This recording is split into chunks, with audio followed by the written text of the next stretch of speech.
On today's episode of Crawlspace, we are joined once again by friend of the show, Professor David Perlmutter. From 2013 to 2023, David served as the Dean of the College of Media and Communication at Texas Tech University. He is currently a professor of media and communication, and he comes on the show today to talk about how artificial intelligence has become so prevalent in our everyday lives and how it's changing the content we create, how we create it, how we process it, and we really dig into what the lasting effects could potentially be if we continue on this path. Please follow us on social media at Crawlspace Podcast or Crawlspace Pod. And also, we have a live show coming up on Monday, October 27th at 9 p.m. Eastern Standard Time. That's going to be on our Missing YouTube channel at Missing CSM on YouTube. And we're going to be joined by Eli Frankel. Eli wrote a fantastic book about the Black Dahlia murder. It's called Sisters in Death, and it's about the murder of Elizabeth Short, known as the Black Dahlia.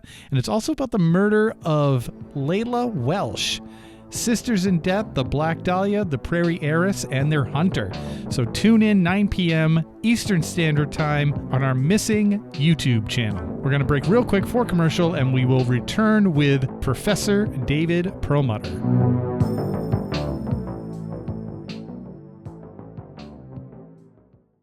Thanks to our sponsors, and now we're back to the program. Welcome back to the podcast. It's Dr. David Perlmutter. How are you today? I'm here, and I'm a real human. Thank you, Tim. Good. We're pretty human. The reason why I'm saying pretty is because we are on a virtual platform doing this recording, doing this interview. So there is some room for skepticism. But I assure you, I am made of flesh and blood. I'm pretty sure Tim is. You are joining us, David, to talk about this surge of AI technology that is entering into our lives, our workspaces, our personal spaces. Your background behind you suggests maybe we're going to be in a wasteland at some point. But before we get into all that, can you just update people who haven't heard the 42 other episodes you've been on Crawlspace? Thank you. Update them on your background. Yes, I am David Perlmutter, and I am human. I feel like we have to always lead with that now to reassure somebody that this is actually me, and I'm a professor at Texas Tech University in Lubbock, Texas.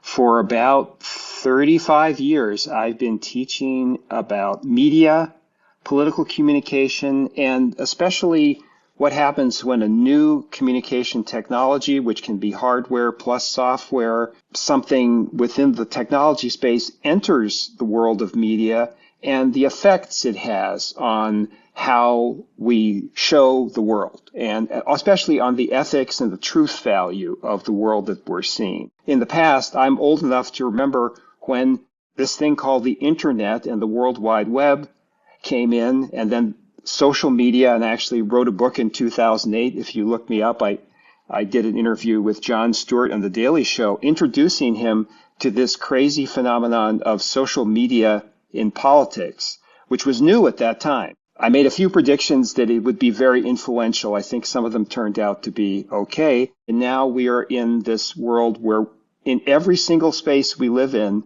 we're being told AI is going to change everything. I am concerned, intrigued, and doing a lot of my research now on that question about what AI can, can't do, will do. And I want to talk about AI and true crime, and will AI hurt or help, or both, true crime the way that I think it should be done, which is your great show. Well, thank you. Yeah, it's certainly a big topic in 2025. I want to make a particular example, and then I want to pull back, and I certainly want to hear your perspective, because everybody's getting maybe a different version of the story. I get 20 emails a day saying, become a better teacher, become a better researcher if you buy our AI software agent. And my friends in the advertising space are being hit with all advertising in the future must have AI. If you don't switch right away, you're going to go out of business. Well, some of you may recognize the backdrop I have, and that's the Russian city of Stalingrad, now Volgograd, but Stalingrad shortly after the German Air Force destroyed it, the beginning of the battle that became one of the greatest battles in history in terms of loss of life and effect on warfare. And I feel like we're in the midst of this major battle right now. And I'm picking this backdrop because I love World War II history. I'm always very interested in World War II history. And so on my YouTube algorithm, it knows that, like, hey, this guy likes World War II videos.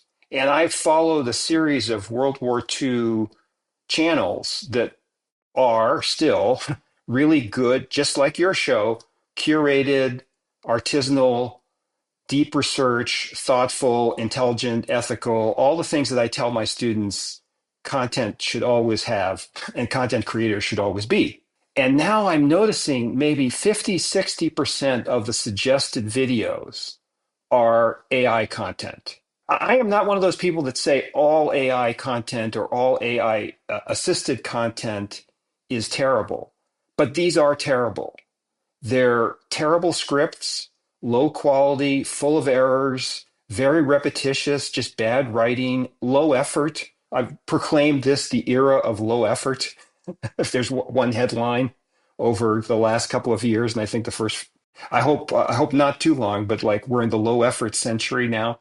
I'm appalled at that because like World War II is important. We can't just have seed to AI slop crap World War II. And if we're doing that, then we have to worry about other spaces. And I'm beginning to see that occur in the true crime space as well. Okay, I totally hear what you're saying, and I get the importance of World War II history, but I just want to back it up a little bit. How did we even let it get to this point? How did we let AI get to the point where we're suddenly like trying to maneuver out of the situations that made us afraid when people would suggest them to us just a couple of years ago?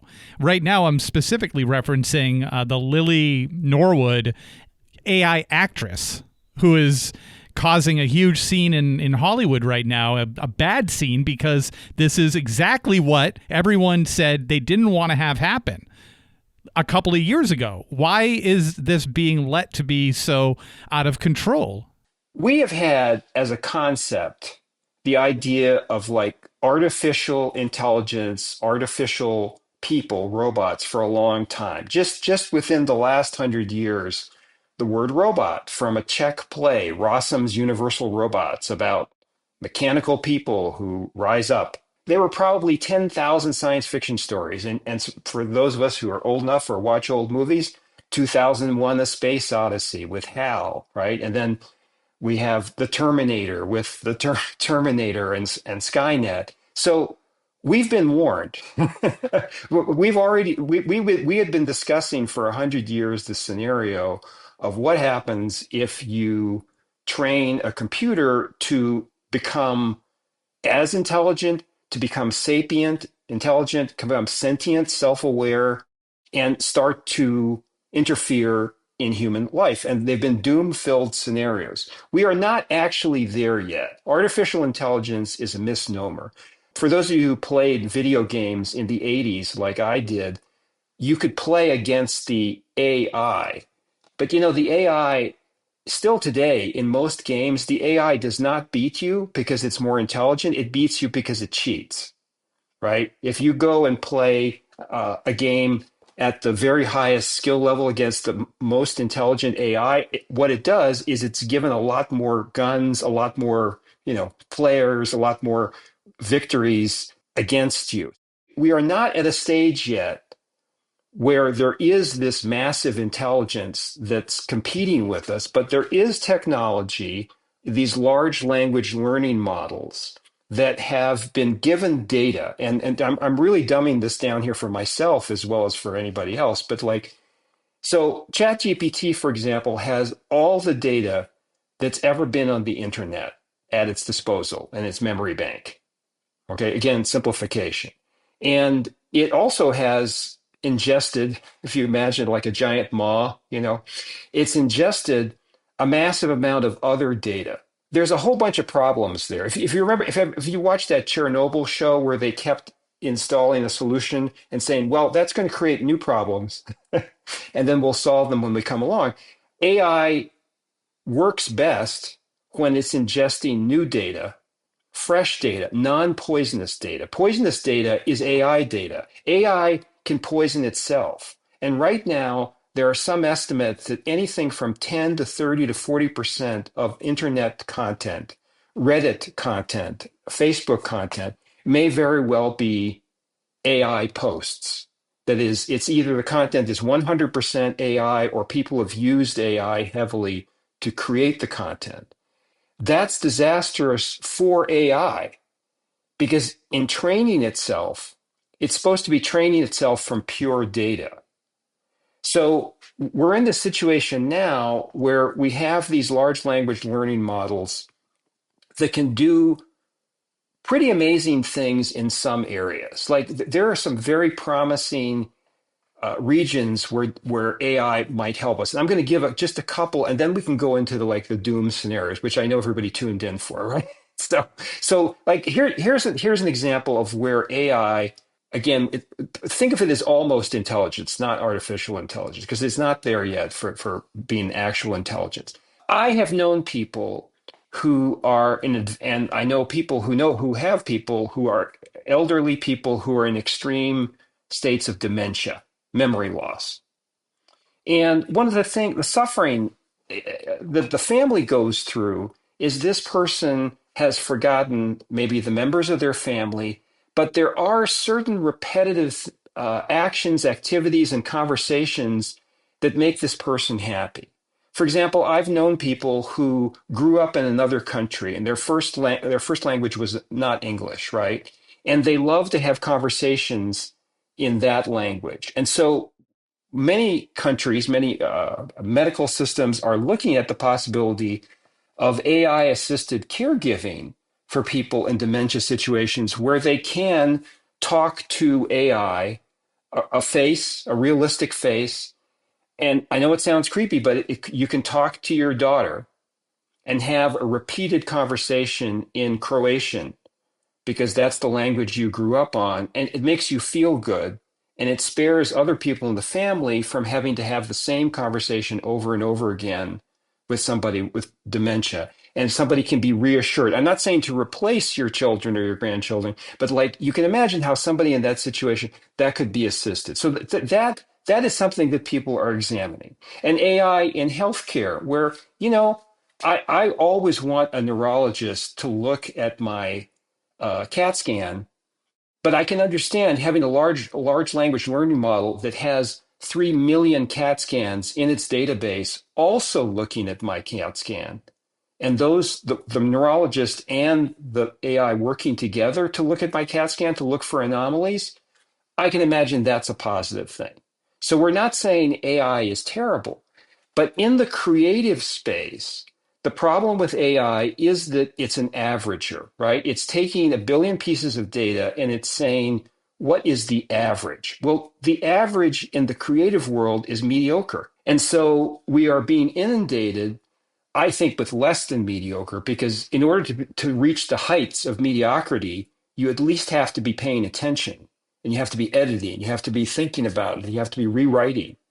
But in the creative space, what I'm seeing in true crime, World War II, or almost every category of creativity, fantasy novels. If you go on Amazon, oh my God, there are a million self-published fantasy novels with a terrible low-effort AI cover. I haven't read all million of them, but just because it's my job, I'm interested in how are people developing this. I look at it and I go, from the first sentence, the first paragraph, this is very low effort AI crap.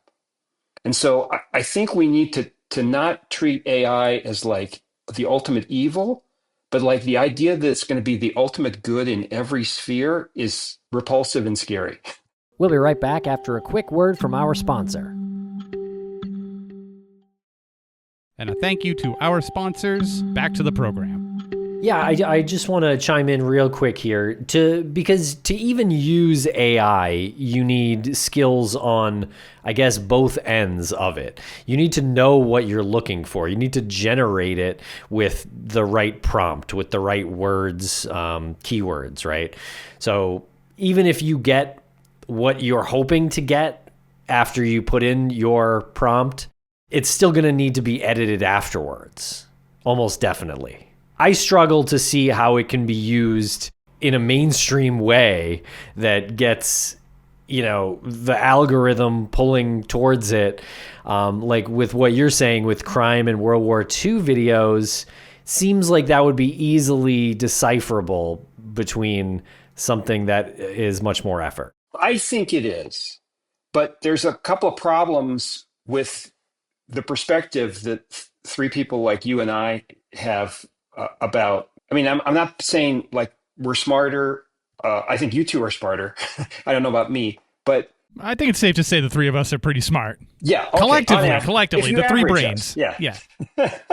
If you average large language learning model average, but the problem is, like, let's just take true crime, and I'm not going to point at any particular podcast or channel, but if every single true crime podcast that's ever been made on every mystery, murder, mayhem ever is now in a database, which I think is what's happening. And then I say to myself, okay, I'm going to start a true crime podcast and Moira Murray case. That seems interesting. And I write the correct prompts. And we'll talk about prompting a little bit, because it's the difference between, picking up a video camera and knowing which button turns it on to actually knowing what the other 100 buttons and 5,000 functions do to make a really good video. So like anybody can prompt at the low effort, low level. But let's just say I want to do low effort, low level.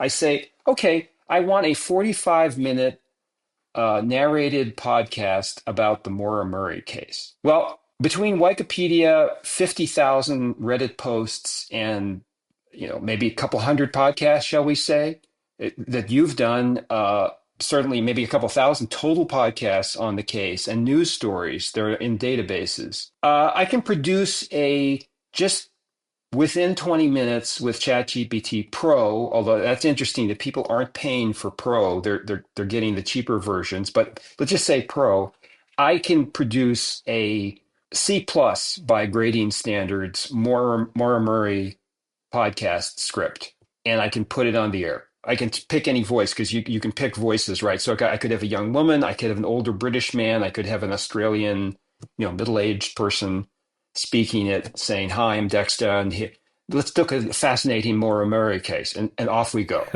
Okay? But here's the problem, right? Is that my method, when I hear about a case, and I go, gosh, that's an interesting case. Somebody brought up a case on Reddit Mystery. I wonder I'll go see whether the Crawlspace guys, the mystery guys, have done an episode on that. Because I know you're the quality people to go to first, right? My opinion's there. But the other million people, I mean, you certainly have a big fan base and you have a big audience, but like a lot of people don't know that. And they're just going to search Moira Murray. The algorithm may push that one before you for some reason. Again, if you go look at just true crime in World War II, the number of AI crap channels is now 30% of the content. So something's pushing them. They're getting anything from 0 to 100,000 views. And on YouTube, I think you have to watch for at least 30 seconds before it's recorded as an actual view. And so where does the audience go? How does the audience know that you have this restaurant with this fine, delicious food versus the crappy food unless you go there, right? And then I'm really worried that people will get so disgusted and say, okay, there's no good content. I won't listen to anything. So there's just a lot of space there for problems when you cede place in the theater to pure AI. And I really want to say this, AI plus low effort. No editing, no curating, no looking things up, no checking facts. We haven't talked yet about how you guys care about facts. AI does not care about facts. It doesn't care about anything because it's not at that level of sentience yet. That the people who are some of the people who are doing the corporate stuff, they want it to be sentient, but it's not there yet. So somebody had a really good meme the other day. Somewhere, the stupidest person is being told by ChatGPT that they're a genius and right on everything. What is the benefit here, then? Well, the benefit to the individual who's creating this content is they don't have to do the work. I guess I don't understand why the advancements in AI are being made if it's only disrupting dozens of industries and putting people potentially out of work and creating false or inaccurate historical narratives? I think you just answered your own question, Lance, because there are people who think that's a good thing. Disruption can be a positive force. Look, I always tell my students, you guys are maybe too young to know this, but like the first car I ever drove was an Oldsmobile. My parents shopped at Sears. I took pictures with a Kodak camera, and my first paying job was at Blockbuster. All of those companies, you could argue they deserved disruption because they weren't keeping up with technology. Okay, so disruption in some ways has gotten a good reputation in industry. Most companies are worried that they're going to be on the wrong side of history with technology, right? And right now, trillions of dollars are being spent. Remember climate change, but it seems like a lot of people have forgotten about it, is the amount of water and energy being used up by the data centers now to allow AI to help you with your homework, but also make movies is gigantic. But the point is that, going back to something I said earlier, if you're the head of a company, whether it's a small company or a large company, and somebody's coming to you and saying, you don't need to have any employees. I can have software do all the work of all your employees, or at least most of your employees. That can be tempting to some people. It doesn't create itself naturally, though. At this point, it still needs people pushing those buttons and then receiving that information and doing something with it. That's factually true, but I don't think that's actually what's being sold necessarily. Because I've had so many people, and again, in different business spaces, whether it's not just the creative arts, it's in accounting, it's in like petroleum engineering, it's in medicine. Well, first, you can reduce the workforce. Like if you had 10 workers and one supervisor, you can get rid of the 10 workers, and then that one supervisor will supervise the AI. So you can see how tempting that is to a company. I think that backfires because the AI will not do the work of those 10 workers in most cases. It'll screw things up, and one person won't be able to catch all the errors that may be disastrous and like take lives. You might need 10 people to catch all those errors. We're often told something will save labor. And how many times have you been told this will save you time and it ends up more time, right? I am worried about AI intelligence. Like I am worried about Skynet. I am worried about the robots taking over. I think it's not insane old man shaking his cane to say, like, 5 years from now, what are they going to have as technology? But right now, I'm worried about pretty practical things. And I want to keep shifting back, of course, to true crime. But like, it matters if somebody listens to a true crime podcast, which is full of errors, and that there's nobody to hold accountable for that, right? Except one guy in his basement who doesn't care because he got a check from YouTube for the views, and screw reality and truth. So it benefits individual people because it can earn money for them. It can help them earn money. It can help grow a following. We've had some use of AI, not a lot, but I think my overall point with it at this point in time is just it's not able to do things on its own. With our use, like, for example, when we sit down to edit an episode, we'll sync up our tracks and we use the synchronize button and it gets it close, and it never gets it perfect, but it gets it close. But that does save a couple minutes. We've also seen it used in some of the research documents that we'll come across at times, and that is disastrous, I will say, because it is all over the place, and it takes us longer to record something and then edit it while recording and then also edit it in post-production than having it done accurately and correctly initially by a human. I just think it's so obvious at this point because, and it's hard for me to put my finger on what these AI errors look like, but you can tell what it is because it lacks human experience. It essentially lacks a soul. Yes, and this is an area that I think is really worth focusing on to make our case about the problem of, again, low effort plus AI. Because I'm not just blaming AI, I'm blaming the human who's putting in the low effort. Okay. So part of the research I'm doing for the academic work and some of the popular work I'm doing on AI is looking at how AI differs in the way not just it processes data and then gives you what it asserts is a fact or a narrative, but also its attitude.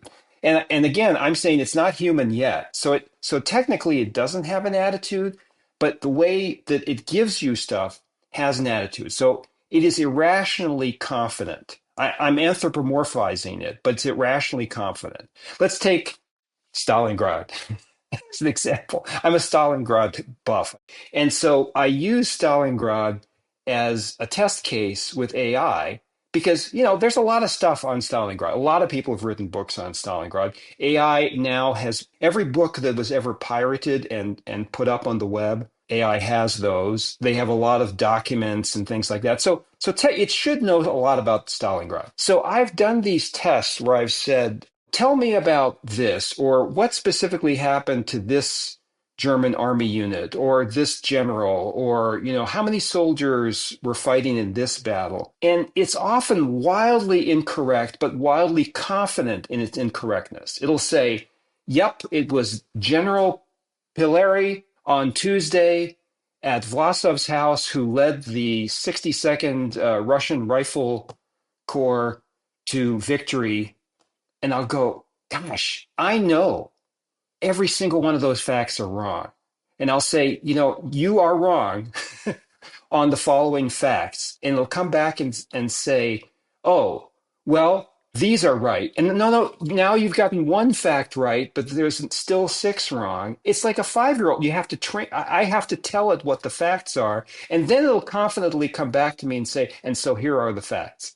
It'll apologize, by the way. It's been programmed to apologize. I'm so sorry I got everything wrong. By the way, there's this, running joke that AI remembers everything, right? So all the people who've been mean to AI, like me, over the years, we're destined for the human internment camps. But all the people who've been like I had an AI boyfriend and now getting married to AI, and who just tell AI that you love them, they're going to be the super favored people in the future. But that's the problem. It gets facts wrong really often, and then you have to do the work of. But if you don't know the facts, if you ask AI a question where you don't already know the answer, it takes you longer to check the answers from AI than you saved by asking AI the question. Bingo. Yes. So therefore, in that scenario, it does not save anybody time.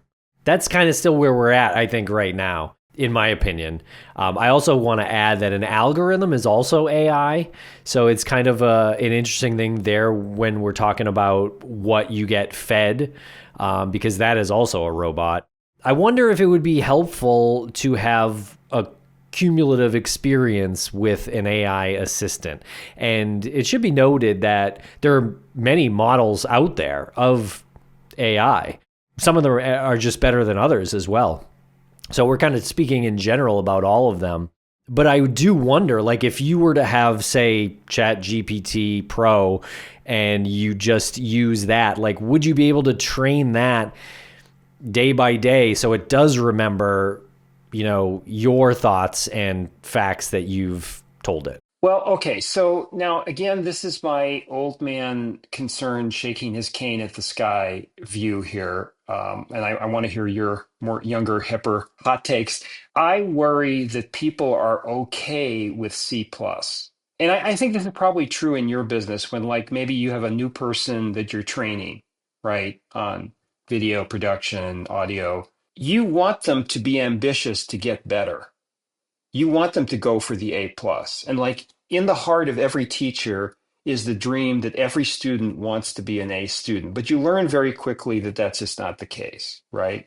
And for different reasons. Sometimes they're legitimate reasons, like somebody's taking your class but they're majoring in something else, and they're working two jobs, and their mother's sick. And I understand why they don't make my class the priority, and they don't get up at the end of the semester on the desks, slow clapping for me, the great teacher. I get it, okay, but ChatGPT Pro is better than the free version of ChatGPT. It's some of the free things that are out there. Okay. On the other hand, the free ones that are out there, the companies are trying to get people to use them to eventually charge them more. So they're not terrible. You notice a qualitative difference, but not like an exponentially qualitative difference. But my concern is that we're going to train entire generations of people to accept crap as the standard and not want more. So if like you fed the entire population of America boiled, I don't know, I love all foods are good in some quantity, but like just boiled mush, and they never got to taste anything better than that.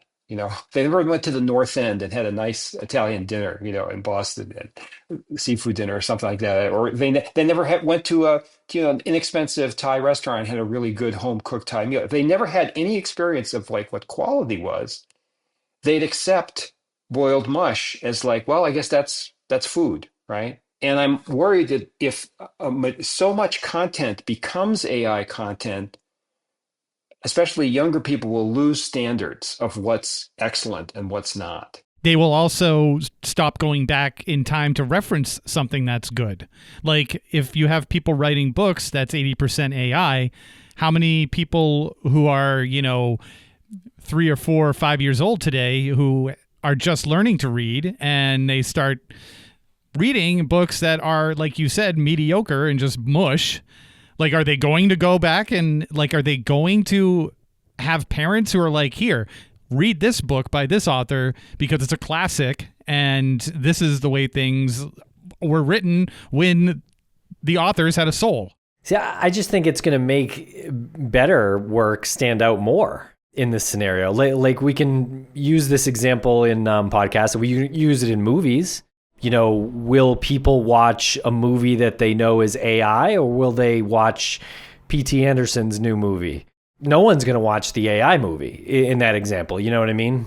And no one's going to be confused on which is better. Well, I don't know. I mean, again, right now, when I go to true crime or World War II or some category on YouTube, and as you said, an algorithm is deciding what you want to watch and what I want to watch. There's a lot of controversy because, for example, in a Google search, you can do minus AI, but I've noticed it doesn't actually get rid of all the AI picture, like when you're searching for pictures or something like that. And some people are saying, well, give us a choice. Like AI content should be labeled AI, right? But then, of course, how much AI? So if you used AI a little bit for your synchronization, I don't think your podcast should be labeled AI. I'm talking about where the script was written from scratch by AI and read by an AI voice. And maybe there's an AI, host pretending to be a human. I just don't know, Tim, whether we're going to convince people about what quality is if they're trained, just like the language model, on the low quality. We'll be right back after a quick word from our sponsor. And a thank you to our sponsors. Back to the program. Let's use Twitter as an example, because that's something that is a little bit ahead of time as far as bots having invaded it about a decade ago. It's very obvious these days to tell what's a bot and what isn't. Like, what good are the bots, honestly? Like, they're good for likes and the amount of retweets and to ratio different Twitter accounts and different tweets. And you can, I guess, rub in people's faces what gets more engagement based on the bots. But that's about it. No one's actually confused or fooled by the bots at this point. I don't know that. I teach classes in global communication, for example. I have a course, and one of the concepts that I talk about there is that we always were aware that there was propaganda. Like, governments do propaganda, corporations, individuals do propaganda. But we live in a world now where there's a lot of sophisticated operations trying to use, especially social media platforms, to manipulate public opinion. It's often not the way we think it is, in the sense that, like, I think the old belief was like, okay, foreign actors might be pushing a particular political position for United States citizens to believe. That's 2008 thinking, or 2015 thinking. What's happening now is they're certainly still doing that. But now I think the idea is we can use bots. And remember, if we haven't brought up the dead internet theory, that eventually the internet will just be bots interacting with other bots, and like AI watching AI, right? And like humans will not be there. Well, I guess we'll be in a cabin in the woods and just, with no electricity. What they're trying to do is sow chaos, right? So they don't particularly care what political opinions Americans have.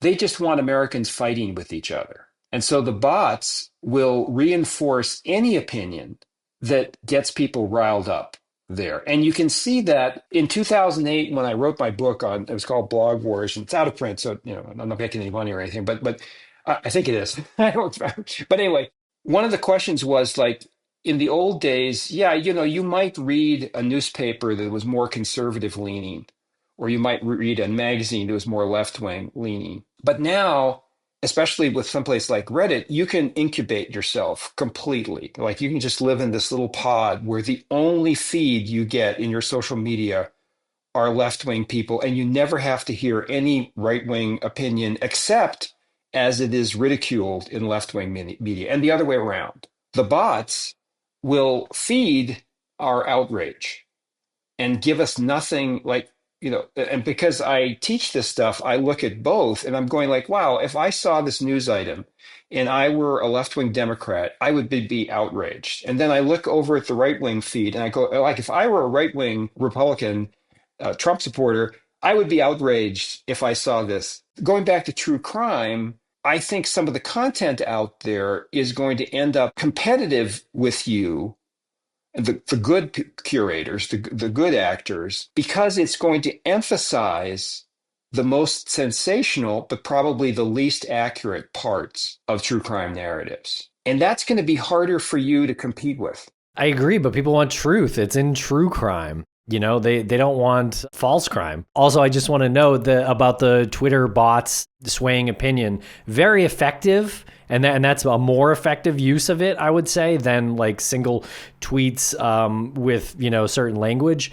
But that's not just AI doing that. Those are human beings that do that as well. Not just programming the bots. I'm saying the politicians. There are hundreds of thousands of jobs in some countries of people who are just, you've seen these where there's a guy and he has a screen, he's connected to 200 phones, and he's continuously typing all caps to anytime anybody posts there. So, good old fashioned humans are trying to manipulate us. Maybe, Tim, I don't know if it's a disagreement, but like, my concern is that people will be trained to accept the lowest common denominator. A lot of people that might be enriched and enlightened by better content. I'm curious what your thoughts are with like 50 years down the road. For example, the example that Tim gave, I do agree that most people who have any idea of good cinema, I agree that they would rather see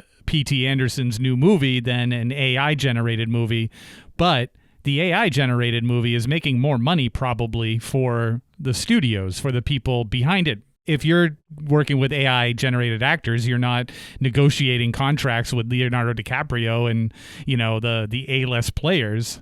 Yeah, less budget spent, but probably less money earned too.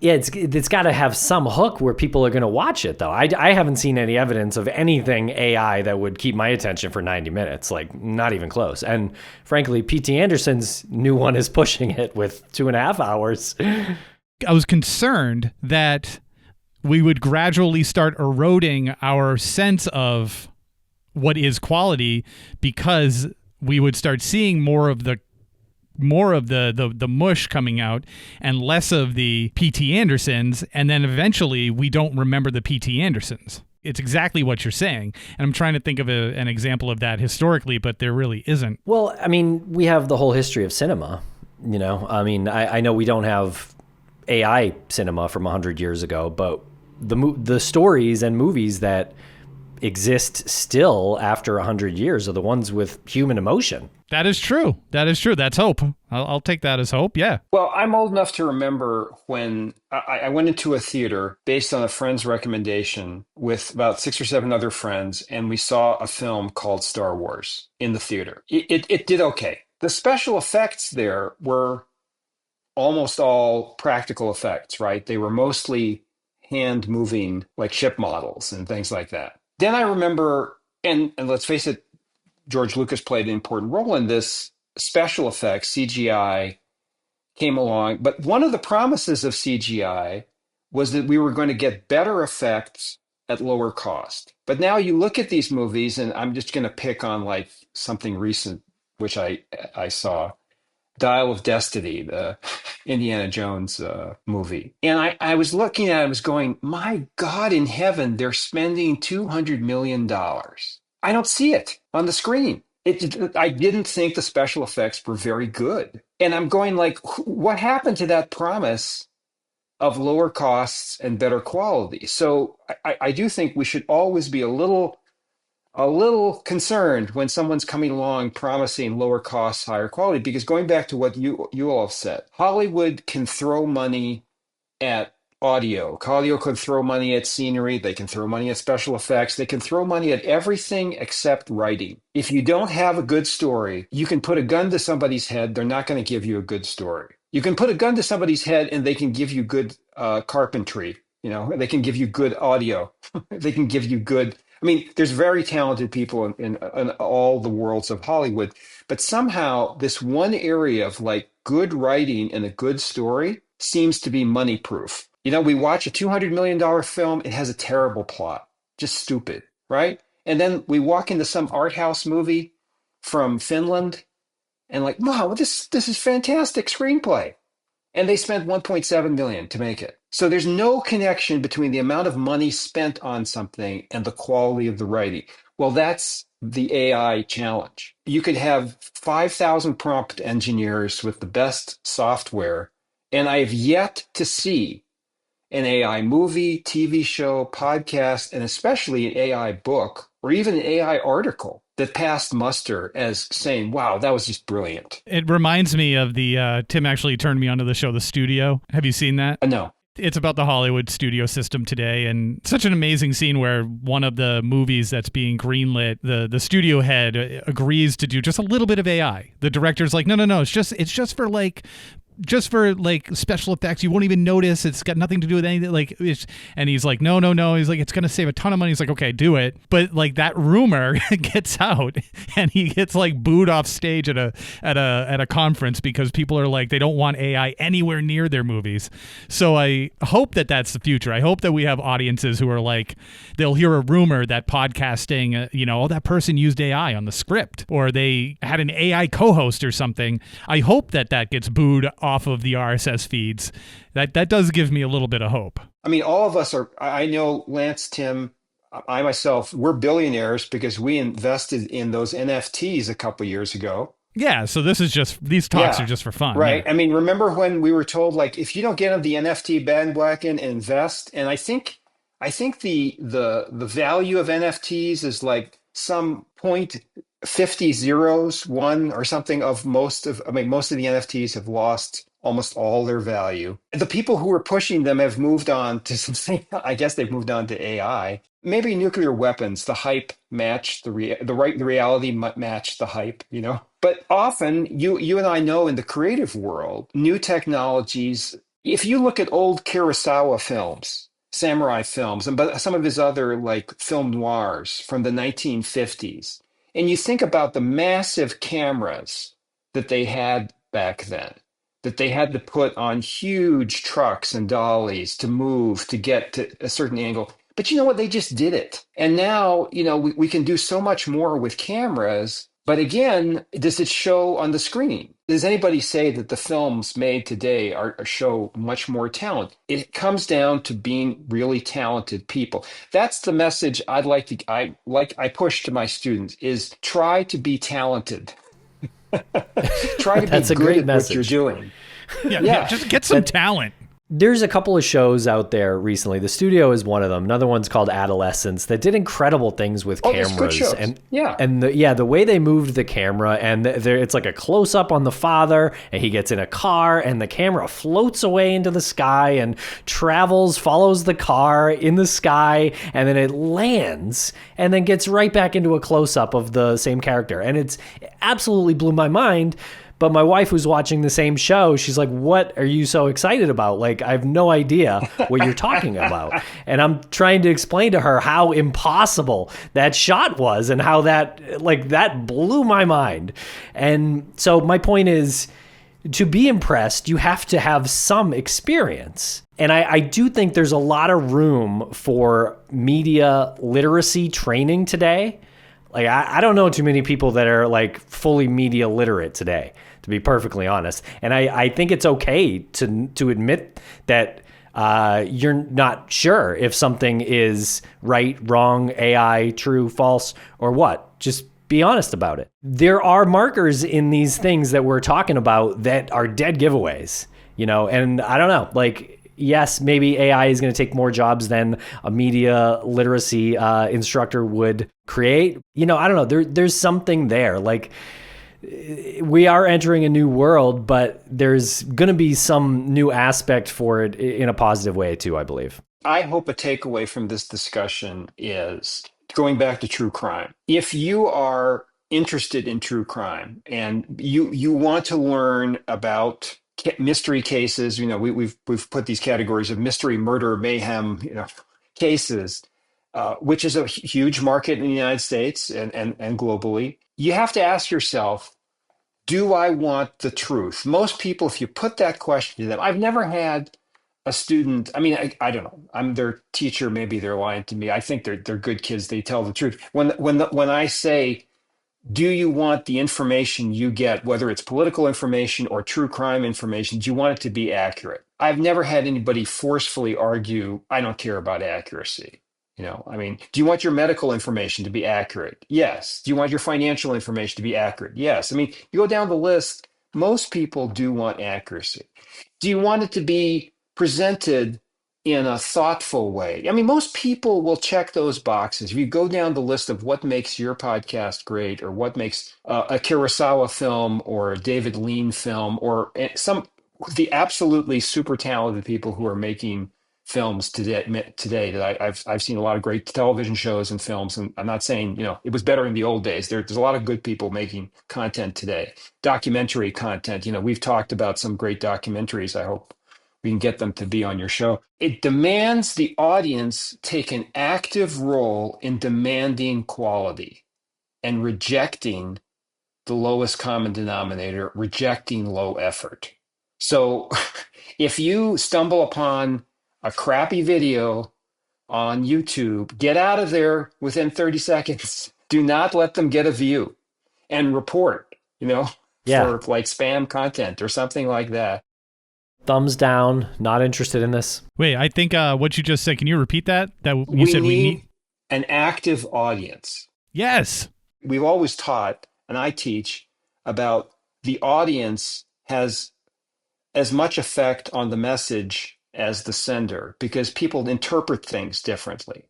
But I want to underscore that if you believe in truth and justice in the American way, if you believe in quality, and again, I use the word curate and artisanal. Like if you want to go to a restaurant and you want to eat good food that you've paid your money for, there's a pretty simple method. Don't go back. Complain if it's not good, and don't go back and post a review. I mean, be fair. Don't say the salt soup was too salty or something like that. But be fair. But state your case, right? And we need people to do that for content. I hope that'll come. I hope that like the AI hype will also hype people to be more involved in the decision making and more active in being selective about that. Because I mean, just to take that one example of restaurants, because this is one that really bothers me, is I see these mom and pop restaurants. I guess they're saving $50 or $500 or something like that. They're using AI pictures of food on their menus and their local advertising. And I'm going like, what? No human being is going to go eat your ramen soup if it looks like AI. That's not going to sell a single bowl of ramen. I'm going there to eat actual ramen that you cooked based upon your grandmother's recipe. One of the takeaway messages here is to not accept this, is to, right along the lines of what you said, be an active listener, also be an active observer, be an active human being. If you do see the AI-generated ramen soup, don't go to the restaurant. Hold them accountable for what they're trying to do. They're trying to take a shortcut that's not going to lead to anything good. They're setting an example that shouldn't be set. So hold them accountable. Have them take a friggin' picture of their soup. Like AI is not solving a huge problem there by you're probably putting more work into it.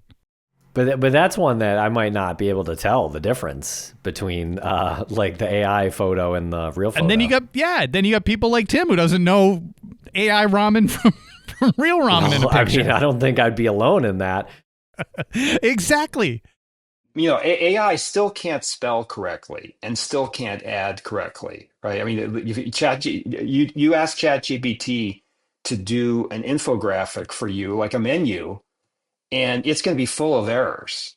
It still can't necessarily get spelling correctly, which is, pretty scary if you're asking it to do neurosurgery, It can't spell. It can't add correctly until we all just start saying 2 + 2 is 5. And then it'll say 2 + 5 because the average answer on the internet is 2 + 2 = 5. That's right. Yeah. Yeah. And then in 100 years, teachers will be teaching 2 + 2 is 5. But yeah, that's the case that I'm making. The audience is responsible. If you want a world of inaccurate crap, then you got it, baby. And your children will have it double down and triple down.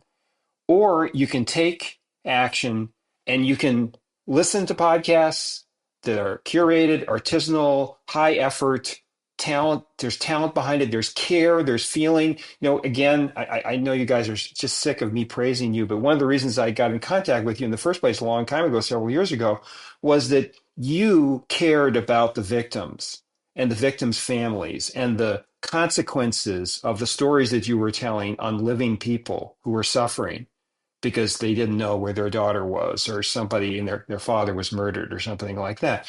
AI is never going to care. It's going to pretend it cares, but it never is. That's algorithmically important to find out that somebody cares about the content. I mean, if a young person comes to you and says, like, can I come work on one of your shoots to learn, how to do video? And you say, okay, and they say, by the way, I don't care at all about content. I just want to be paid eventually. Are you going to invite them in the door? I do appreciate being compared to a fine cheese. Artisanal, curated. The smell, very funky. Well, I mean, if there's ever been a good reason, to give us a good review right now, I don't know a better reason than pausing this podcast to give us a great review right now. And please note in your review that you're a human. On Twitter, you can get verified, right? And now more and more sites are asking you to be verified. There was a particular Reddit site. There was a specialty site on writing and publishing, and I really appreciated the only people they allow to participate in posting are people they verify are published authors or editors, and you have to prove your identity. So I had to go through and say, okay, this is my email address at Texas Tech University. And they contacted me and I said, yep, that's me, and then they said, okay, you are now a verified user. I think that's what we're going to have to ask of podcasts and YouTube channels is we're going to have a badge saying verified human. And I think the channels don't want to do that for, monetary reasons, but like, man, I'm going to demand it. I like that idea. Verified human. Verified human. Yeah. Actually, that's the title of this episode. Verified Human with David Perlmutter.